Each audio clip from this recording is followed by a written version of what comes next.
It's been nearly a full month since that last Nintendo Switch Online announcement, and if you've been spending those weeks practicing Ultra combos, then boy do I have good news for you! That's right, at long last, the Nintendo 64 fighting game Killer Instinct Gold is finally available on the Switch. Yeah, that's cool news. But is this game actually worth playing? To answer that question, I decided to flip through the pages of Electronic Gaming Monthly, GamePro, Nintendo Power, and more classic magazines to see what the critics said back when this game first came out. Get your combo breakers ready, because this is going to be another brutal episode of the Nintendo Switch Online Review Crew.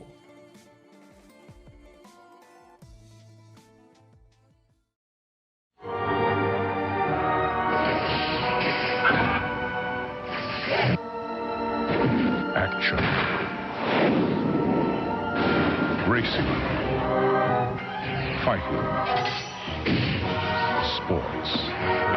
No matter where you want to go, the possibilities are endless. Man, this thing goes on forever. With Nintendo 64.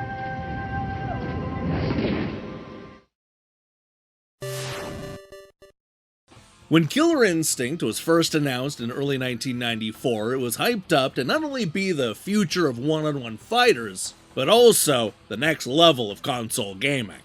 Along with Cruisin' USA, Killer Instinct was revealed to be the very first game announced for the Nintendo 64, which at that time was still going by the codename Project Reality. In theory, the game you played in the arcade would be exactly the same as what you'd play at home. Yeah, this claim would come back to bite him in the future, but the hype was real, and gamers anticipated Killer Instinct being a Nintendo 64 launch title. Of course, that didn't happen.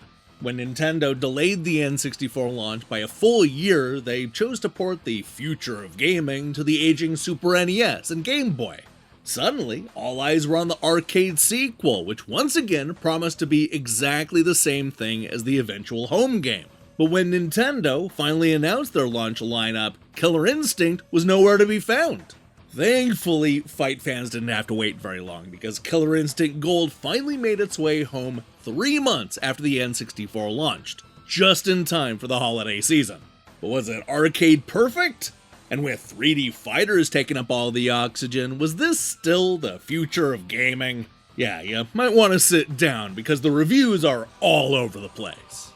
Let's go ahead and start with Electronic Gaming Monthly, which gave this arcade port a less than stellar average of 6.9 out of 10. With scores ranging from 6 all the way up to an 8.5, this is one of those games where there wasn't a whole lot of agreement. Dan came in on the lower side, arguing that the first Killer Instinct was fun.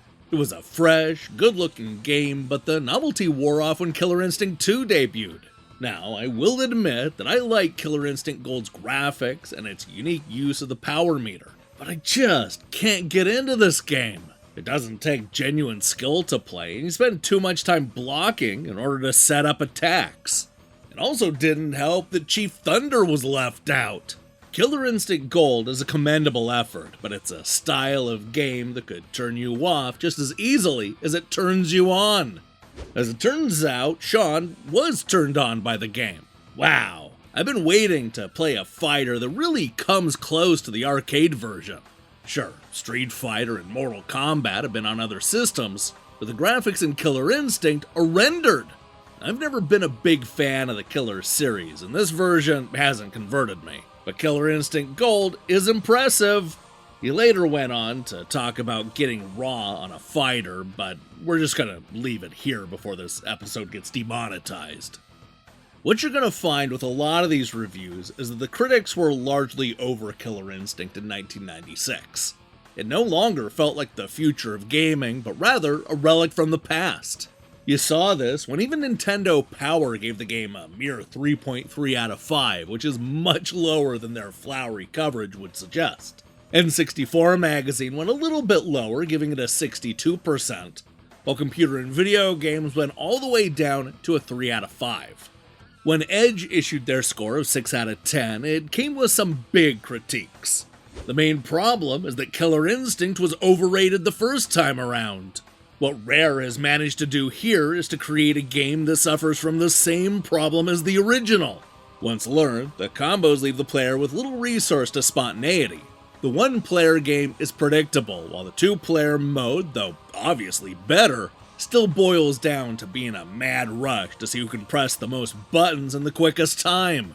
The beat-em-up genre has moved forward since Killer Instinct's original appearance, and the thought of merely reeling off endless combos until one fighter falls over now seems incredibly bland. Just in case you're wondering, no, the game did not fare any better when Edge's sister magazine, Next Generation, reviewed it. In fact, I'd argue that things actually got a whole lot worse, giving it a terrible 2 out of 5, the lowest score of any English-language magazine. They concluded that Nintendo 64 users desperate for a fighting game will probably snatch this up, but they may quickly regret it. The arcade version of Killer Instinct was showing signs of age pretty much within days of launch, and this is almost arcade perfect. Still, it did manage to muster a devout following that remains faithful to this day. Either way, whether you like it or not, and our opinion is pretty clear, this ain't no Tekken 2, and as sure as Orchid's breasts are fake, it ain't no Virtua Fighter 2 either. Well, there are definitely more negative scores than positive. There were still a few magazines that defended Killer Instinct Gold. Ultra Game players, for example, gave it a solid 7.9 out of 10, while 64 Extreme went all the way up to an 82%. You know, that's pretty close to the 8.5 out of 10 that you saw from Game Informer. However, the most entertaining reviews, of course, came from GameFan, who gave this port an average score of 91%. One of the editors actually gave the game a near-perfect 98%, because of course he did. And oh, cookin'! Fans of Killer Instinct rejoice. Killer Instinct Gold for Nintendo 64 is here. I've spent years looking for a fighting game where the aggressor is justly rewarded, rather than Street Fighter Alpha 2's I can win by slapping 3 buttons for instant combo mode.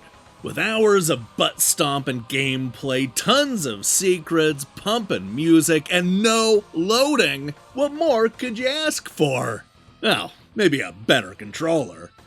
eStorm also liked the game, calling it man-style gaming. This monstrous fighter screams with intensity. Sure, some frames are gone, but it still looks hot, especially with the new real-time backgrounds. I've been playing non-stop since Killer Instinct came out, and I'm still miles away from truly learning all there is to know. Killer's got the depth, the tunes, and the graphic force to keep me going until I've mastered it. Excellent! Now, if you're looking for the highest score, then we're gonna need to pull the February 1997 issue of GamePro off the shelf. Giving it a 5 out of 5, GamePro took aim at the competition. Killer Instinct Gold's the best fighting game on the Nintendo 64. Sorry, Mortal Kombat Trilogy. Although purists may argue that the original Killer Instinct is a better fighting game, this version is gold when it comes to the fun factor. Instinct tells us this one's a winner. Yep, GamePro is gonna GamePro. Like I said, the reviews are all over the place. From 40% all the way up to 100, there's a review for you no matter what you thought of Killer Instinct Gold. Overall, the critics gave this port an average score of 72%, down 11 points from the 83% they gave the original game on the Super NES. With diminishing returns and the genre shifting more towards 3D fighters, the franchise would end up being abandoned until the 2013 reboot. That was 12 years ago. Who knows what the future holds for this franchise, but hey, at least you get to play Gold on the Switch, right? That's something.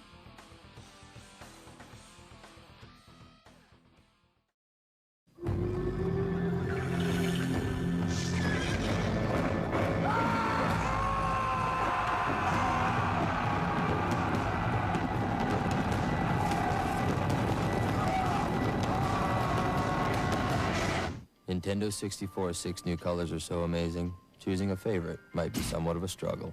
Billy? Which one? Billy?